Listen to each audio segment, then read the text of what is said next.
Film की शुरुआत होती है सैम नाम के एक बंदे से जो ट्रेन में सफर कर रहा होता है। उसकी जिंदगी बिल्कुल भी ठीक नहीं चल रही होती। हर मोड़ पर उसे परेशानी का सामना करना पड़ता है। पता चलता है कि वो एक सुनसान रेगिस्तान जैसे शहर जा रहा है जहाँ उसे नई नौकरी शुरू करनी है। ट्रेन में वो अकेला बैठ के खाना खा रहा होता है और उसके सामने एक औरत बैठी होती है, साथ उसका बच्चा भी होता है। सैम उसके हालात देख के अपना खाना उसे दे देता है। अब जब वो स्टेशन पर उतरता है तो पूरी जगह खाली होती है। हालांकि कंपनी ने कहा था कि रिक नाम का एक बंदा होगा जो उसे लेने आएगा। सैम इधर उधर देखता है, फिर उसे कमरे में एक आदमी दिखाई देता है। सैम उससे बात करने की कोशिश करता है पर वो बंदा उसे इग्नोर कर देता है। सैम उससे पूछता है बाथरूम कहाँ है, तो वो बंदा बस इशारे से बता देता है। सैम को उस पर गुस्सा आता है पर वो चुप रहता है और वॉशरूम चला जाता है। फारिग होने के बाद बाहर से एक आदमी की आवाज आती है, जल्दी निकलो भाई, यहाँ पानी भी पैसों का है। असल में यही वो रिक है जो सैम को कंपनी तक पहुँचाने वाला है। सैम कहता है हो गया भाई, बस निकल रहा हूँ। अब दोनों गाड़ी में बैठते हैं और कंपनी की तरफ रवाना होते हैं। रास्ते में रिक बोलता है तुझे $300 देने होंगे ट्रैवल के। सैम चौंक के कहता है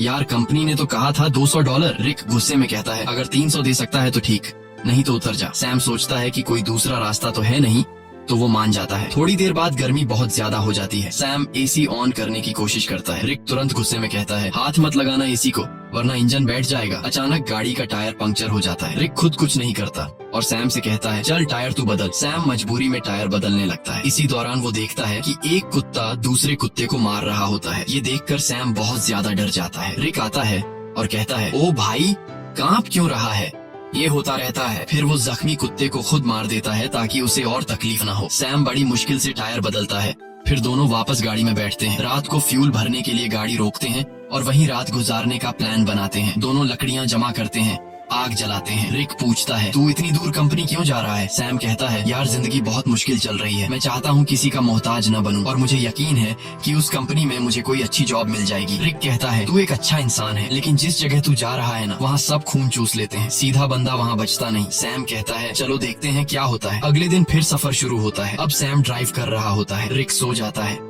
गर्मी ज्यादा होने की वजह से सैम चुपके से एसी ऑन कर देता है। थोड़ी देर बाद इंजन बैठ जाता है। रिक जाग जाता है और सैम पर गुस्सा हो जाता है। ओ भाई मैंने तुझे कहा था ना एसी को मत छेड़। वो गुस्से से गाड़ी से बाहर निकल जाता है। सैम भी उतरता है और रिक से माफी मांगता है।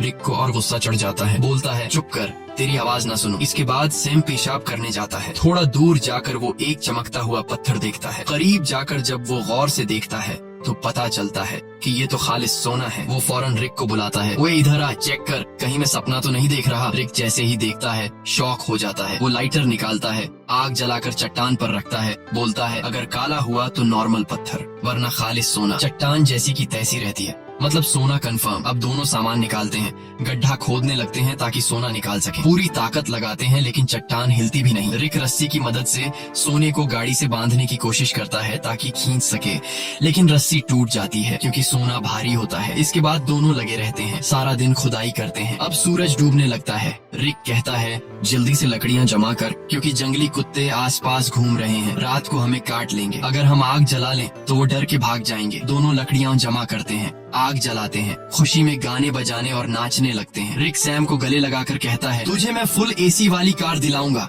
रात को वो लोग बैठकर प्लान बनाते हैं। रिक कहता है ये सोने की चट्टान बहुत बड़ी है, अगर हम महीनों भी खुदाई करते रहें तब भी इसे नहीं निकाल पाएंगे, इसलिए अब एक आदमी यहाँ चट्टान के पास रहेगा और दूसरा जाकर खुदाई की मशीन लेकर आएगा। सैम कहता है भाई तू जाकर ले आ, मैं चट्टान का ध्यान रखूंगा। रिक कहता है नहीं भाई तू जा, मैं चट्टान के पास बैठूंगा, ये रेगिस्तान है, हर तरफ जंगली जानवर हैं, तू ये बर्दाश्त नहीं कर पाएगा। सैम कहता है कोई बात नहीं, तू मेरी टेंशन मत ले, मैं सरवाइव कर लूंगा, तू वैसे भी चोर है, हो सकता है तू सोना लेकर भाग जाए, तुझ पे कैसे भरोसा करूं। रिक कहता है ठीक है भाई मैं जाता हूँ, तू सोने का ध्यान रखना। अगले दिन वो लोग राशन बांटते हैं। रिक सैम को एक सैटेलाइट फोन देता है ताकि दोनों आपस में कांटेक्ट में रहे। रिक कहता है मेरे एक दोस्त के पास खुदाई की मशीन है, वही लाऊंगा, बस दुआ कर गाड़ी रास्ते में खराब ना हो, मुझे वापस आने में 5 दिन लग सकते हैं। और फिर वह चला जाता है। सैम सोने पर मिट्टी डाल देता है ताकि अगर कोई इधर से गुजरे तो सोने को देख न सके। वो एक छोटा सा टेंट भी लगा लेता है चट्टान के पास और अपना सारा सामान उसके अंदर रख देता है। सूरज डूबने से पहले वो लकड़ियां इकट्ठा करता है ताकि रात को आग जला सके। रात को वो आग जलाकर बैठ जाता है, खाने में से थोड़ा सा खाता है और बाकी रख देता है। अचानक उसे जंगली कुत्तों की आवाजें सुनाई देती हैं और उसे एहसास होता है कि अकेले होने की वजह से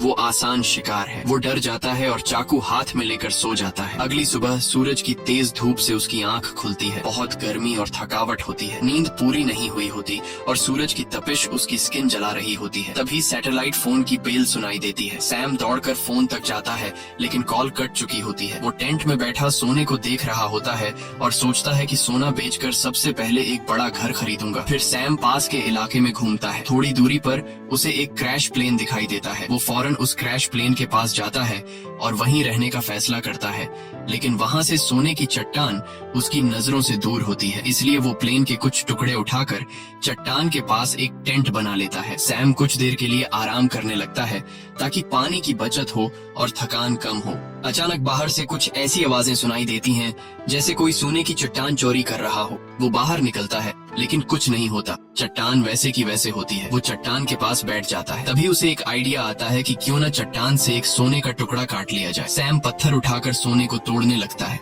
और वो सोने का एक बड़ा सा टुकड़ा तोड़ने में कामयाब हो जाता है और उस पर से मिट्टी साफ कर अपने पास रख लेता है। इसी दौरान रिक की कॉल आती है। सैम बोलता है, ओ भाई तू है कहाँ? सूरज ने मेरा हाल बुरा कर दिया है। रिक कहता है, यार इंजन खराब हो गया है, थोड़ा लेट हो जाऊंगा। सैम कहता है, जल्दी कर, प्यास से मर जाऊंगा। रिक कहता है, मुझे आने में थोड़े दिन और लगेंगे, और फोन काट देता है। रात को सैम आग के सामने बैठा होता है तो कुत्ते चारों तरफ से आवाजें निकालने लगते हैं। सैम को डर लगता है कि कहीं सब कुत्ते एक साथ हमला न कर दें। वो हाथ में जलती हुई लकड़ी पकड़ लेता है ताकि कुत्ते भाग जाएं। वो रात भर कुत्तों के डर से जागा रहता है। सुबह होती है, वो सोना चाहता है, लेकिन सूरज ने उसकी खाल जला दी होती है। दर्द से वो सो नहीं पाता। वो पानी पीने जाता है, लेकिन पानी भी बहुत कम बचा होता है। इतने में वो देखता है कि एक सांप उसकी तरफ आ रहा है। वो उसे मारने की कोशिश करता है ताकि खा सके, क्योंकि खाना भी लगभग खत्म हो चुका होता है। लेकिन सांप को मारते वक्त पानी की बोतल गिर जाती है और बस थोड़ा सा पानी बचता है। फिर वो दोबारा प्लेन वाले एरिया में जाता है, उम्मीद करता है कि शायद कुछ खाने पीने को मिल जाए। तभी वो देखता है कि दूर से एक इंसान आ रहा है। वो फौरन अंदर जाकर प्लेन में छुप जाता है, लेकिन वो इंसान प्लेन के पास आ जाता है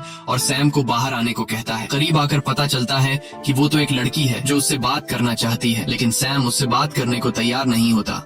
लड़की पूछती है, तुम यहाँ बैठकर क्या कर रहे हो और यही जगह क्यों चुनी? सैम कुछ नहीं कहता, बस चुप रहता है। थोड़ी देर बाद सैम लड़की से कहता है कि वो इस प्लेन में रह सकती है और खुद वहाँ से चला जाता है। लड़की कहती है, तुम मुझसे कुछ छुपा रहे हो। वो सैम के पीछे पीछे चलने लगती है और उसके साथ कैंप तक पहुँच जाती है। वो बार बार सैम से पूछती है, तुम यहाँ कैसे पहुँचे? अब सैम घबरा जाता है। वो सोचता है, इससे पहले कि ये सोना देख ले, किसी तरह इसे यहाँ से भगा दूं। सैम लड़की से कहता है, क्यों आई हो मेरे पीछे? यहाँ तुम्हारी कोई जरूरत नहीं है, तुम्हें यहाँ से चले जाना चाहिए। लड़की कहती है, मैं तब तक नहीं जाऊंगी जब तक ये ना पता चल जाए कि तुम मुझे यहाँ से भगाने की कोशिश क्यों कर रहे हो।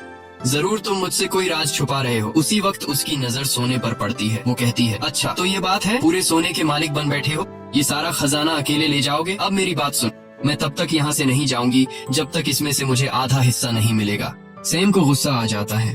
वो डंडा उठाता है और सीधे उसके सिर पर मारता है। लड़की वहीं मर जाती है। सैम सदमे में आ जाता है। उसे यकीन नहीं होता कि उसने लालच में आकर किसी को मार डाला। फिर खुद को संभालता है, उसकी सारी कीमती चीजें उठाता है, एक गड्ढा खोदता है और उसकी लाश को दफन कर देता है। कुछ देर बाद वो देखता है कि एक कुत्ता आकर उस गड्ढे से लाश निकालने की कोशिश कर रहा है। सैम भाग कर आता है, कुत्ते को हटाता है, लाश बाहर निकालता है और आग लगा के बॉडी को जला देता है। अगले दिन उसकी आंख फोन की घंटी से खुलती है। सैम रिक से कहता है, ओ भाई तू कहाँ है? भूख से मेरी जान निकल रही है, अगर तू जल्दी नहीं आया तो मैं भूख और प्यास से मर जाऊंगा। रिक कहता है, सॉरी यार, मुझे पता है तू बहुत तकलीफ में है, मैं जल्दी आ रहा हूँ, बस ये जो खुदाई वाली मशीन है बहुत स्लो है, थोड़ा टाइम और लगेगा। सैम परेशान हो जाता है। भूख प्यास से उसकी हालत खराब है, ऊपर से डर कि कोई जंगली जानवर हमला न कर दे। कुछ देर बाद वो देखता है कि एक गाड़ी सड़क से जा रही है। वो सोचता है, क्यों ना सोने का एक टुकड़ा लेकर यहाँ से निकल जाऊं, लेकिन ज्यादा सोने की लालच ने उसे रोक लिया। वो चाहता तो सोने का एक टुकड़ा लेकर जा सकता था जिससे उसकी जिंदगी बदल सकती थी, लेकिन ज्यादा की चाह ने उसे यहीं रुकवा दिया। सैम शाम से पहले रात के लिए लकड़ियाँ इकट्ठा करता है, लेकिन अचानक एक बहुत तेज रेतीला तूफान आता है। वो टेंट की तरफ भागता है, लेकिन तूफान उसका टेंट उड़ा देता है। सैम जान बचाने के लिए इधर उधर भागता है, लेकिन तभी एक पेड़ उस पर गिर जाता है। तूफान रुकने के बाद सैम खुद को मिट्टी में दबा हुआ पाता है और एक लकड़ी का टुकड़ा उसके पेट के आर पार निकला होता है। पर सैम के मन में सोने की लालच इतनी भर चुकी थी कि वो पेट से लकड़ी निकालने के बजाय सीधे सोने की जगह की ओर जाता है। वो चारों तरफ सोने को ढूंढता है और आखिरकार एक टुकड़ा मिल ही जाता है। सैम खुशी से झूम उठता है। फिर वो अपने पेट से लकड़ी निकालता है और जख्म से बहुत खून निकलने लगता है। वो कपड़े का टुकड़ा लेकर जख्म बांधता है, लेकिन खून रुकता नहीं। मजबूरी में वो आग जलाकर एक डिब्बे का टुकड़ा गर्म करता है और जख्म पर लगाता है। इससे सैम को इतनी तकलीफ होती है कि वो बेहोश हो जाता है। थोड़ी देर बाद होश आता है। उसे हर तरफ वही लड़की दिखती है जिसे उसने मारा था। अब उसका दिमाग घूमने लगता है। उसे समझ नहीं आता कि ये सच है या फिर वहम। तभी फोन बजता है। रिक कॉल करता है। सैम चिल्लाता है, यार वो लड़की हर तरफ दिख रही है। रिक बोलता है, कौन सी लड़की? देख, किसी को सोने के बारे में पता न चले।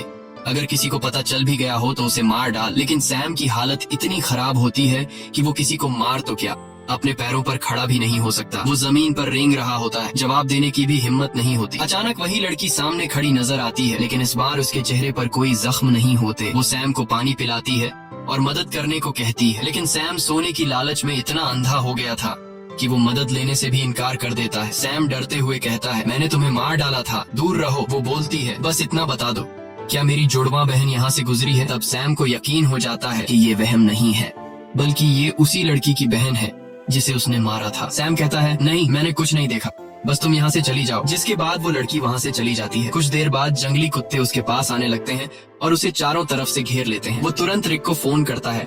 वो रिक से पूछता है कि तुम कहाँ हो, जल्दी आओ नहीं तो ये कुत्ते मुझे मार डालेंगे। वो रोने लगता है। रिक से रिक्वेस्ट करता है कि प्लीज जल्दी आ जाओ, मैं मरने वाला हूँ। रिक कहता है, रुक जा, मैं बस पहुँचने वाला हूँ। तभी अचानक कुत्ते हमला कर देते हैं।